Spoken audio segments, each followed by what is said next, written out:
నిజామాబాద్కు చెందిన మొహమ్మద్ మొయిన్, ఈయన software engineer. తర్వాత ఇతని ఫ్రెండు అహ్మద్ హసన్, ఇతను మహమ్మదియా కాలనీ, తర్వాత మోయిజీ హష్మి కాలనీ. వీళ్ళిద్దరూ ఫ్రెండ్సు.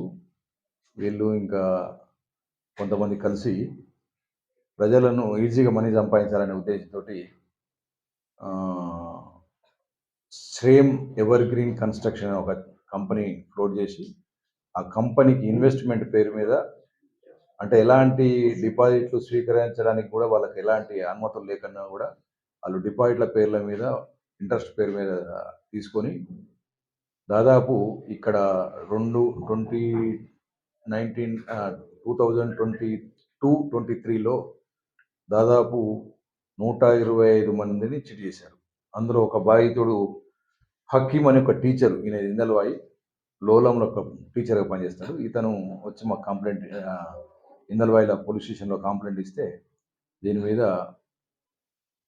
సిపిఆర్ ఆదేశాల మేరకు సిసిఎస్ దర్యాప్తు చేసింది. ఇతను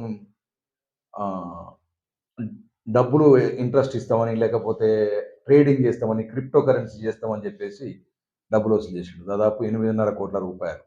ఇది 8.5 కోట్లు కాకుండా ఇంకా కొంతమంది మా దృష్టికి రాని వాళ్ళు కూడా ఇంకా ఉంటారు. దాదాపు 10-15 కోట్ల రూపాయలు ఉంటాయి. సో అతన్ని నిన్న అరెస్ట్ చేయడం జరిగింది. ఈరోజు కోర్టుకు పంపడం జరుగుతుంది.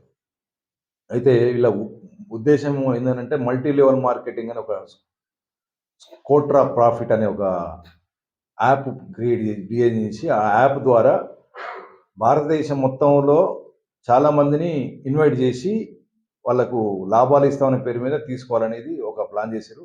దాదాపు యూపీలో కానీ, లేకపోతే ఢిల్లీలో కానీ మీటింగ్లు పెట్టి కొంతమందిని చేర్పించినట్టు కూడా తెలిసింది. దాని మీద ఇంకా పూర్తిగా సమాచారం ఎంక్వైరీ చేయాల్సి ఉంటుంది. ఇప్పుడు ప్రస్తుతానికైతే మనం ఈ కేసులో ఈ హకీం టీచరు ఇచ్చిన కేసు మీద దర్యాప్తు చేయడం జరిగింది. ఇంతకుముందునే ఇతను 6 months అవుతుంది. ఇతని ఫ్లై ఇటు పోకుండా ట్రావెల్ బ్యాన్ చేయడం జరిగింది ఇంతకుముందే. తర్వాత అకౌంట్స్ కూడా సీజ్ చేయడం జరిగింది.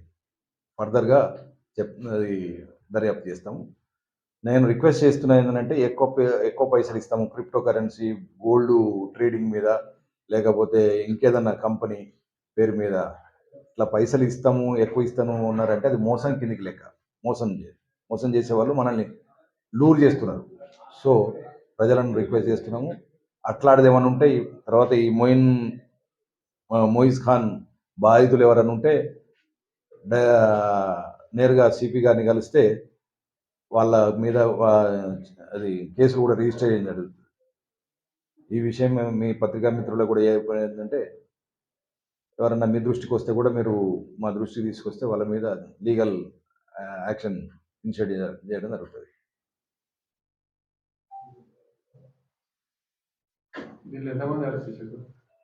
ఇప్పుడు 2 అరెస్ట్ చేసినాము. ఇంకొక వాజిద్ హుస్సేన్ అని ఇక్కడ మౌలి, ఆయన కూడా ఇతనికి సహకరించిండు. తర్వాత అతనికి ఇంకా కొంతమంది కూడా సహకరించారు. వాళ్ళని కూడా అరెస్ట్ చేయడం జరుగుతుంది. స్పెసిఫిక్గా 4 ఉన్నారు.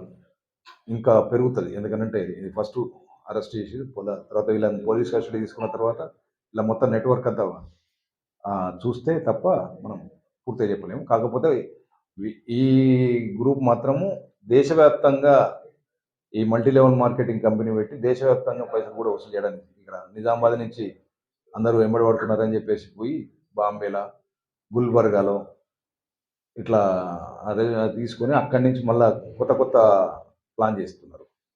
ఆ క్రమంలో మనకు దొరికారు. నిజామాబాద్లో దాదాపు 125 మంది నాకు తెలిసిన వ్యక్తులు. ఇంకా పెరిగే అవకాశం ఉంటుంది. అందులో ఎంతమంది ముందుకు వస్తారు, ఎంతమందికి వచ్చి పిటిషన్లు ఇస్తారనేది చూడాలి. కాకపోతే ఇది ఈ ప్రజలను మోసంతో డబ్బులు వసూలు చేసే కార్యక్రమం ఇది లాస్ట్ 22 నుంచి కంటిన్యూగా నడుస్తూ ఉన్నది. ఎప్పటికీ ఒకరికి తెలియకుండా ఒకరికి డబ్బులు తీసుకుంటూనే ఉన్నారు. మీకు అది ఇస్తాం ఇది ఇస్తామని అంటే వాళ్ళు నమ్మిచ్చేస్తున్నారు. సార్ ఇది ఫస్ట్ కేసా సార్ వాళ్ళ మీద? వాళ్ళ మీద మాత్రం ఫస్ట్ కేసు ఇప్పుడు. ఇంతకుముందు షెడ్యూల్ది కూడా ఇన్వాల్వ్‌మెంట్ ఉంది. ఏదో కాపాడింగ్ అని చెప్పారు కదా సార్. అది ఇంకా మా దృష్టికి రాలేదు. ఒకవేళ ఏదైనా ఉంటే ఆ దృష్టిలో కూడా చూస్తాం. అది కూడా ఏదో డబ్బులు తీసుకున్నప్పుడు అదే అంటే మళ్ళీ ఇప్పుడు పోలీస్ కస్టడీకి తీసుకున్న తర్వాత అతని బ్యాంక్ అకౌంట్లు కానీ లేకపోతే అతని సెల్ ఫోన్ సీజ్ చేయడం జరిగింది. ఆ సెల్ ఫోన్లో ఉన్న ఇన్ఫర్మేషన్ డాటా ఆధారంగా చేస్తాము. తర్వాత ఇతను ఇంకేందనంటే యుఎస్ డాలర్స్ కూడా ట్రేడింగ్ చేస్తాడు వితౌట్ పర్మిషన్ ఆఫ్ ఆర్బీఐ కానీ లేకపోతే ఇంకేదన్నా గవర్నమెంట్ ఏజెన్సీల లేకుండా పర్మిషన్ లేకుండా ట్రేడ్ చేస్తాడు. ఈ ట్రేడ్ చేయడం కోసము ఆయన డిఫరెంట్ వ్యక్తుల దగ్గర అకౌంట్ తీసుకుంటాడు. ఆ అకౌంట్లు ఒక్కోసారి మనకు సైబర్ నేరస్తులు ఏమైతుందంటే ఆ యుఎస్ డాలర్స్ కొనుక్కొని కన్వర్ట్ చేసుకునే క్రమంలో వాళ్ళు బాధితులు అవుతారు. అంటే ఇతనికి ఎవరైతే అకౌంట్లు ఇచ్చారో అట్లాంటిది ఏమైనా ఉంటే కూడా మా దృష్టికి తీసుకురండి. హైదరాబాద్లో కూడా సార్ ఒక 25 లక్షలు ఇచ్చేసి భూమి అడ్వాన్స్ పెట్టేసి దాన్ని కూడా 100 ఎకరాలు తీసుకున్నారని తెలిసింది సార్. అది మూవ్ ఆన్ అని ఒక కంపెనీ పెట్టిండు ఆలేరు దగ్గర. మూవ్ ఆన్ అనే కంపెనీ పెట్టి ఆ కంపెనీ ఈయన ల్యాండ్ కాదు ఏం కాదు ఉత్త కంపెనీ పెట్టి ల్యాండ్ ఓనర్ తోటి అగ్రిమెంట్ చేసుకొని వీళ్ళ దగ్గర ఇన్వెస్ట్మెంట్ అని చెప్పేసి తీసుకున్నాడు. తర్వాత ఈయన పారిపోయాడు. ఆ ల్యాండ్ ఓనరు ఎవరికి పైసలు ఇవ్వలేదు, రిటర్న్ ఇవ్వలేదు, ల్యాండ్ రిజిస్టర్ చేయలేదు. బాధితులు దానికి సంబంధించిన ఇక్కడ కూడా బాధితున్నారు. దాని మీద కూడా దర్యాప్తు చేస్తున్నాం. అది కూడా బాధితులు ఎవరైనా ఉంటే వచ్చి సిపి గారిని కలిస్తే వాళ్ళకి కూడా కేసులు రిజిస్టర్ చేయడం జరుగుతుంది. ఈయనకు సంబంధించిన ఎవరైనా కూడా వీళ్ళకు టీంకు సంబంధించిన ఎవరున్నా కూడా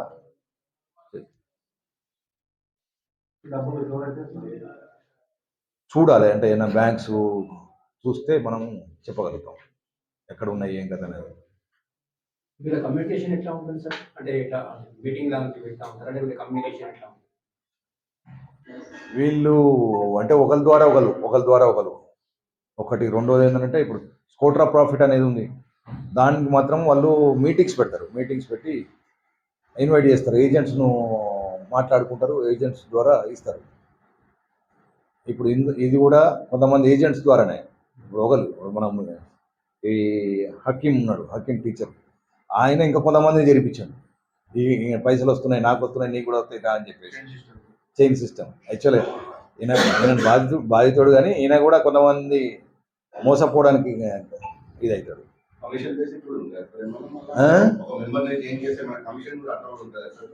అది వాళ్ళకు ఇంటర్నల్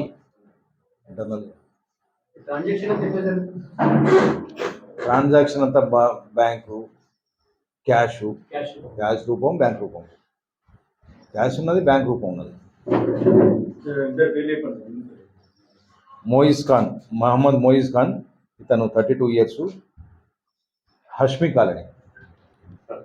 సయ్యద్ అహ్మద్ హసన్, ఈయన తండ్రి పేరు సయ్యద్ హమీద్, 32 years, మహమ్మదియా కాలనీ. వీళ్ళిద్దరు కూడా క్లాస్మేట్స్, ఇంజనీరింగ్ కంప్లీట్ అయిన వాళ్ళు.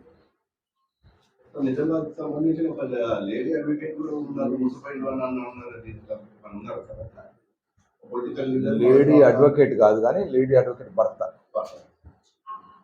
అతను కూడా మోసపోయింది. అతను మామూలుగా ఇచ్చాడు.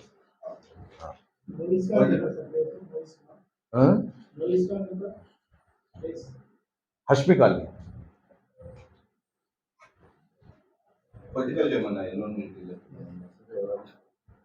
ఇప్పుడు దర్యాప్తులో పోలీస్ కస్టడీ తీసుకున్న తర్వాత ఇతనికి ఎవరు సహకరించారు, ఇతను ఉండడానికి ఎవరు సహకరిస్తున్నారు, ఇక్కడ కానీ గుల్బర్గాలో కానీ బాంబేలో కానీ ఈడ కానీ ఎవరు సహకరిస్తున్నారు ఆఫీసు పెట్టడానికి లేకపోతే ఇట్లా తీసుకురావడానికి ఎవరెవరు చేసిరో కస్టడీ తీసుకొని ఒక 5-6 రోజులు చూస్తే మనం పాయింట్ టు పాయింట్. అంటే ఫస్ట్ బాధితులు రావాలి.